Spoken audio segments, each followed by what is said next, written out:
മക്കളെ, ജെറുസലേം വചനകൂടാരത്തിൽ നിന്നും 3 മിനിറ്റിൻ്റെ പ്രാർത്ഥനയിലേക്ക് ഇതാ നമ്മളെല്ലാവരും ഒരുമിച്ച് ചേർന്നിരിക്കുകയാണ്.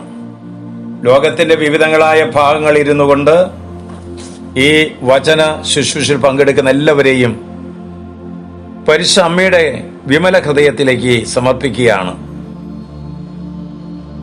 നല്ല ജീവിതം, ദീർഘായുസ് ആഗ്രഹിക്കുന്നുവെങ്കിൽ എന്തു ചെയ്യണമെന്ന് വചനം പഠിപ്പിച്ചു തരികയാണ്.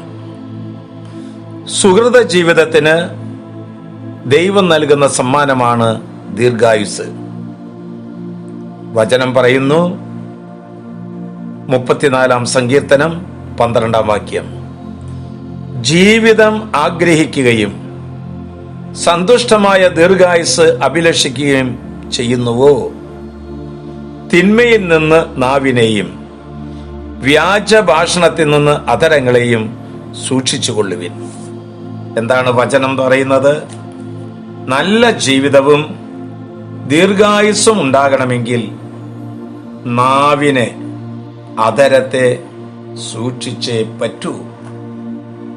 നാവിലൂടെയാണ് എല്ലാ നന്മയും എല്ലാ തിന്മയും വരുന്നത്. തിന്മയിൽ നിന്ന് രക്ഷിക്കാനായിട്ട് ദൈവം നമ്മുടെ കൂടെയുണ്ട്. എന്താണ് തിന്മ എന്ന് പറയുന്നത്? സംസാരത്തിലൂടെയാണ് തിന്മ കടന്നു വരുന്നത്. കളിയാക്കിക്കൊണ്ടുള്ള സംസാരം, കുറ്റപ്പെടുത്തിക്കൊണ്ടുള്ള സംസാരം, തരം താഴ്ത്തി കെട്ടിയുള്ള സംസാരം, വിമർശിച്ചുകൊണ്ടുള്ള സംസാരം, പുച്ഛിച്ചുകൊണ്ടുള്ള സംസാരം, വ്രണപ്പെടുത്തുന്ന സംസാരം, ഇന്ന് ഇതിൽ നിന്നൊക്കെ രക്ഷിക്കാൻ ആർക്കാണ് സാധിക്കുക? ദൈവത്തിനാണ് നമ്മെ രക്ഷിക്കാൻ സാധിക്കുക. ഉചിതമായവ ഉചിത സമയത്ത് സംസാരിക്കണമെങ്കിൽ പരിശുദ്ധാത്മാവ് നമ്മിൽ വന്ന് നിറയണം. പരിശുദ്ധാത്മാവ് വന്ന് നിറഞ്ഞാൽ മാത്രമേ തിന്മയിൽ നിന്ന് നമുക്ക് രക്ഷ നേടുവാൻ സാധിക്കുക.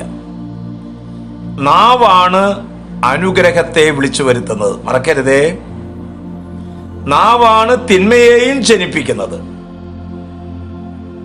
മനസ്സിന്റെ നിയന്ത്രിക്കുവാൻ ദൈവത്തിന്റെ പരിശുദ്ധാത്മാവ് നമ്മിൽ വന്ന് നിറയണം. അതുകൊണ്ട് നമ്മൾ പ്രാർത്ഥിക്കണം, പരിശുദ്ധാത്മാവേ, ആത്മീയമായ അഗ്നി ഈ പ്രാർത്ഥനാ ശുശ്രൂഷയിൽ പങ്കെടുക്കുന്ന സർവരിലും വന്ന് നിറയാനായിട്ട് എന്നെ നവീകരിക്കാൻ പ്രാർത്ഥിക്കണം.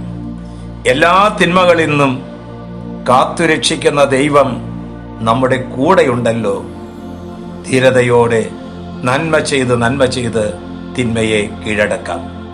ആശ്വാസപ്രദമായ രാത്രി, പ്രതീക്ഷാനിർഭരമായ പ്രഭാതം, സൽപ്രവർത്തികൾ നിറഞ്ഞ ദിവസം നൽകി നാം എല്ലാവരെയും അനുഗ്രഹിക്കട്ടെ. വിവിധങ്ങളായ നിയോഗങ്ങളും ഹൃദയത്തിൽ സംവഹിച്ചുകൊണ്ട് ഈ പ്രാർത്ഥനാ ശുശ്രൂഷ സംബന്ധിക്കുന്ന കൈക്കുഞ്ഞുങ്ങൾ, ബാലികാ ബാലന്മാർ, യുവജനങ്ങൾ, ദമ്പതികൾ, ഏകസ്ഥർ, വയോവൃദ്ധർ, പ്രേക്ഷിതർ, അപ്പസ്തോല ഗണങ്ങൾ എല്ലാവരുടെയും നിയോഗങ്ങൾ വചനമാകുന്ന യേശുവിന്റെ കൈകളിൽ സമർപ്പിച്ചുകൊണ്ട് നമ്മുടെ കർത്താവ് ഈശോ മിശിഹായുടെ കൃപയും പിതാവായ ദൈവത്തിന്റെ സ്നേഹവും പരിശുദ്ധാത്മന്റെ സഹവാസവും പരിമളവും നാം എല്ലാവരോടും നമ്മുടെ പ്രാർത്ഥന നിയോഗങ്ങളോടും കൂടി ഉണ്ടായിരിക്കട്ടെ, ഇപ്പോഴും എപ്പോഴും എന്നേക്കും.